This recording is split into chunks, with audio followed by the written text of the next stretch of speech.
guys, di pa tayo nakakalayo. Dito pa lang tayo sa sukat. Napunta na kaagad tayo ng ulan. Tignan natin kung hihinto to, kung hindi hihinto.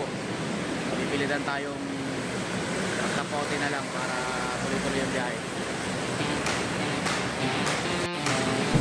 Long ride pala tayo mga Car TV ngayon. Pupunta tayo ng Pangasinan. Yan nga guys, pag dito pa lang pala tayo sa may sukat, medyo masama na ang panahon, medyo malakas-lakas na ang ulan, kaya napilitan na tayo magsuot na rin ng kapote natin para wala nang problema, para tuloy-tuloy ang biyahe natin.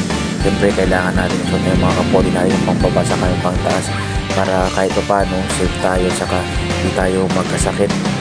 Kailangan pala talaga parati pag nagbabiyahe tayo, meron tayo parating dalang mga kapote kasi hindi natin alam kung saan tayo abutin ng ulan. Pala, kasama ko rin pala dyan si Mrs. at saka yung alaga namin, si Cotton. Parati pala namin kasama yan parati si Cotton pag mabiyahe kami puntang Pangasinan. Yung problema pala nito guys, hindi pa kami nakakalayo, nagkaroon ng problema yung motor natin. Yung pito ng ng gulong natin sa likuran medyo sumingaw, kaya kailangan natin ipaayos. Yung kagandahan nito, medyo malapit pa lang tayo, dito pa lang tayo sa may bikutan. Napansin ko na kagad ba't parang lumalambot, yung pala meron na palang singaw yung pito natin, kaya kailangan natin ipaayos to para kahit paano hindi na tayo magkaroon ng problema sa daan. Yan nga, sabi ko kay kuya, anong kaya magandang gawin? Sabi niya sa akin naman, kayang-kaya daw niyang ayusin to. Parang pinihit lang niya ata, kasi pag hindi naman niya binaklas yung gulong natin, kaya yan guys, okay na siya, nilagyan niya na ng hangin. Sabi niya sa akin, makakarating daw tayo ng Pangasinan. Kaya sabi ko naman kay kuya, sabi ko sana makarating tayo ng maayos doon. Yan guys, ratsyada ulit tayo guys. First stopover pala natin guys dito sa may Apalit, Pampanga. Medyo mainit na yung panahon yan guys, kaya kailangan natin tanggalin yung kapote natin. Mula Paranaque hanggang Bulacan guys, talagang walang tigil lang ulan. Napalaban tayo dun sa mga daan dyan sa Bulacan, lalong-lalo dun sa may Kalumpit, Bulacan. Grabe yung daan guys, kaya yung mga paps natin dyan nadadaan, ingat-ingat pag dumadaan tayo dyan guys, kasi medyo madulas yung daan at saka medyo maraming lubak dyan, hindi sa pag-ano naman talaga, matagal na talagang problema yan dyan sa may Kalumpit, Bulacan. Ewan ko nga ba ba't hindi maayos-ayos, pero nakita ko naman kanina may nag-aayos na yan. Tingnan ko si Carl Max nung nagpapahinga kami, talagang halatang napalaban sa mga daanan na lubak-lubak yan guys. So daming putik, pero wag kang mag-alala Carl Max, pagdating natin sa bahay akong bahala sa'yo.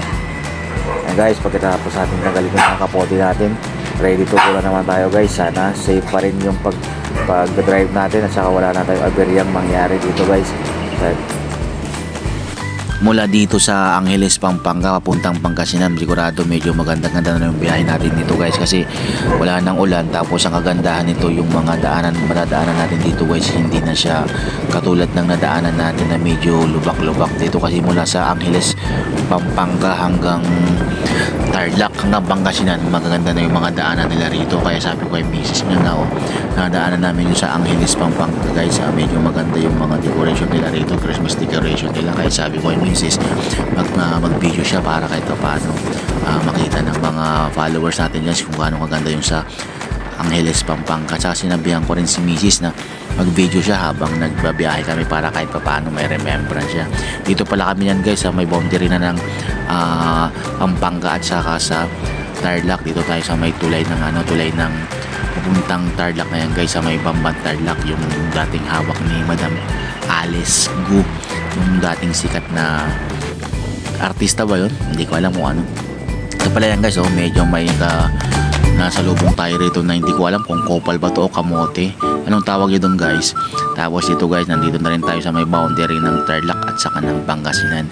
Medyo dito tayo naipit kasi traffic dito guys, inaayos kasi yung tulay nila rito na medyo luma na, kaya kailangan natin baon ng kunting pasensya guys, mas lalo pag dito tayo napadaan sa may part na ito guys, kasi sigurado mahaba yung traffic niyan guys. Tignan nyo, haba talaga ng traffic nito guys, almost 1 hour kami naghintay rito kasi pinapago nila lahat yung mga side, sa isang side muna bago nila ipago yung dito sa kabila.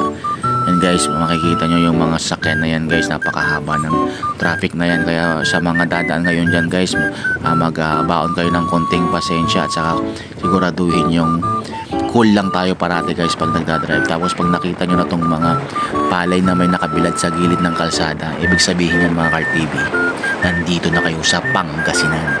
Yan ang trademark ng Pangasinan guys. Pag lampas mo dyan sa Welcome to Pangasinan, makikita mo na yung mga nagbibilad ng palay na yan guys. Siyempre si Cotton medyo napagod na guys, kaya kailangan mo na magpahinga. Dito na pala tayo nyan guys sa may mga Tarim, Pangasinan. Malapit na tayo guys, almost mga 1 hour nasa bahay na tayo nyan guys. Kaya sabi ni Mrs. pahinga lang muna si Cotton kasi nagpupo siya, nagpupo. Yung guys, pangalam na ni Cotton na malapit na tayo guys, kaya nagyayabang na yan oh. Yan, nilalabas siya na yung ulo niya pag alam niya na malapit na sa bahay. Ewan ko ba kung bakit, alam niya na.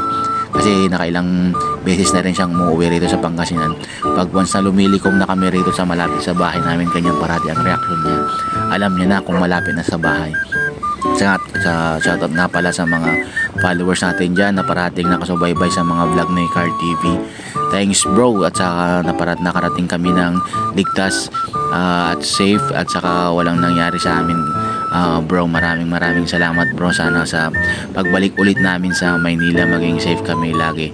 Thanks for watching sa Car TV, lalong lalo na kay Pogi Moto Vlog, kay Habal Vlog, tapos sa mga tropa natin dyan sa LRT, mga joyride riders, mga Move It, mga angkas. Shout out sa inyo mga Car TV. Sana maging safe tayo parati sa ating mga biyahe. Ingat mga paps. Thanks for watching sa Car TV.